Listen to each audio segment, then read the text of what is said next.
Good morning, Internet. My name is MilkDucks, and this is Domination on Summit. So, just out of curiosity, did you guys watch the live stream yesterday? The 3-hour long IGN live stream of Modern Warfare 3 gameplay? I hope you did. I hope you did, because it was awesome. And I'm going to talk about that. I'm going to jump right back into that. But first, let's talk a little bit about this game. I think there's only 4 of us in here. There's 6 guys on the team, but only 4 of us in the party. And, I do this a lot, actually. I realized right before the game started that I had a contract to earn an SR-71, and I had, like, 3 minutes left on it because I bought the contract and I forgot all about it. I wasn't even running Blackbirds. So in this game, I was like, oh, shit, I've got 3 minutes to earn a Blackbird. Let's give it a try, right?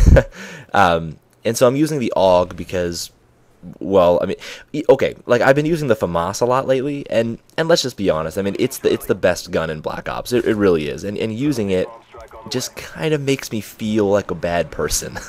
It doesn't even seem fair. You pull a trigger and people just melt away from you. So I'm using the AUG because it's kind of like the FAMAS's dim-witted cousin. It's got the same damage, it's got the same rate of fire, but a lot more recoil. It feels a lot more unpredictable. So it's basically the gun for people who want all of the overpoweredness of the FAMAS with only half the guilt.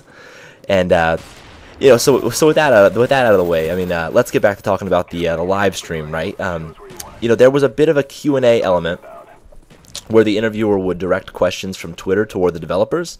And I don't think a lot of really good questions got through, and I can understand that to a certain extent. it really wasn't the correct forum to, grill Robert Bowling on the types of creative decisions he's made in Modern Warfare 3. It was more like, hey, this game's coming out next week. I know a lot of people are really excited about it. Let's take some questions from the audience, that sort of thing. And I was on Twitter asking questions like, Modern Warfare 2 was an incredibly polarizing game for the community. What lessons did you learn from that experience, from a developer standpoint, and how did you apply those lessons to Modern Warfare 3? They didn't get back to me. But I did ask a number of, more softball questions that did get answered, in one form or another. They may not have replied to many of the more serious design-oriented questions, but we did get to see, like 3 hours of gameplay from multiplayer and Spec Ops, and that was worth a lot just in and of itself. Being able to finally see those weapons and equipment and perks in action was great. And if I wasn't before, and I was, but if I wasn't before, I am now officially hyped about Modern Warfare 3. And a lot of that comes down from the fact that I really like the look of these new game types. If you're not familiar, Modern Warfare 3 will be introducing 2 entirely new game modes. One is called Kill Confirmed, and the other one is called Team Defender. Kill Confirmed is very much like Team Deathmatch, except that every time someone dies, they'll drop a dog tag. Now, if you kill someone, it doesn't advance your team at all until you or someone else on your team picks up the tag that guy dropped. Then it goes on the scoreboard. If someone from the enemy team picks up that guy's tag, though, they'll deny your team the score. So what this game does is sort of encourage the idea of working as a team. It discourages, people hiding and sniping people from across the map because, sure, you might kill someone from way the hell far away, but if nobody picks up that dog tag, it doesn't even count. It'll also be good because you really can't win this game with kill streaks alone.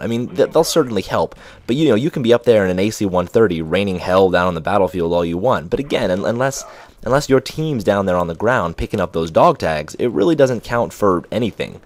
So that's exciting. I really don't mind TDM in general, but I don't like all the hiding, It's just boring and it's frustrating to me. Kill Confirmed looks great to me because it discourages that. You have to be mobile. You have to be out there mixing it up, picking up dog tags.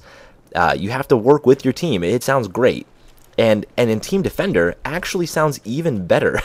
Team Defender, if you're not familiar, is a capture and hold style game, similar, I guess, to Team Atom Grab if you've ever played the BioShock 2 multiplayer. Basically, there's a neutral flag out there on the battlefield. When someone picks it up, he starts earning points for his team.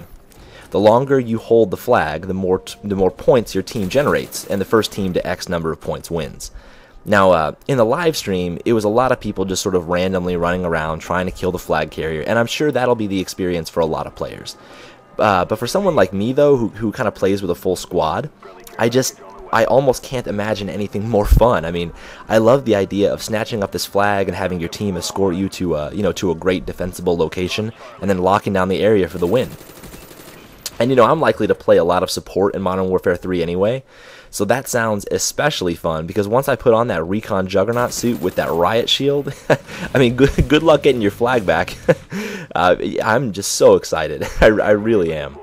Which is good, because there are only, like 6 more days until we can play Modern Warfare 3.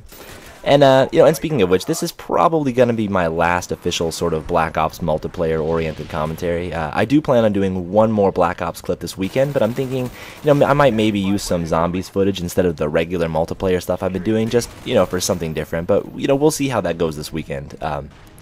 But, I do want to say that even though I'm really looking forward to Modern Warfare 3, I do think I'm going to miss Black Ops, just a little, because I really like it. It was a really impressive game for me. And not only did it sort of revitalize my faith in Treyarch as a developer, but it also revitalized my faith in the series, to be honest. I mean, we were huge Call of Duty 4 fans, and when World of War came out, we just didn't enjoy it. We went back to COD 4 for a year. And when Modern Warfare 2 came out, we were all really excited, and it was just really disappointing. And we played it for about 3 months, and it became clear that the really obviously game-breaking issues were just not going to get dealt with, and we went back to COD 4 again for another year.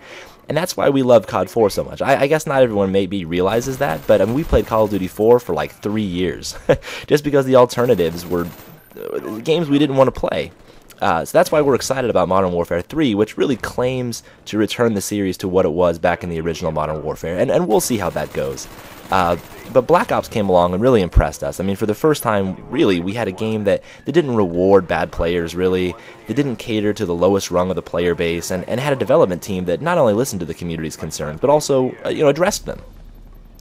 So if all else fails and Modern Warfare 3 just sucks, I mean, I guess I'd be happy to stay with Black Ops for another year. I really would. But we will talk about that a little bit more this weekend, because I'm going to have to take off for right now. But as always, my name is Milk Ducks, and until next time, quack quack.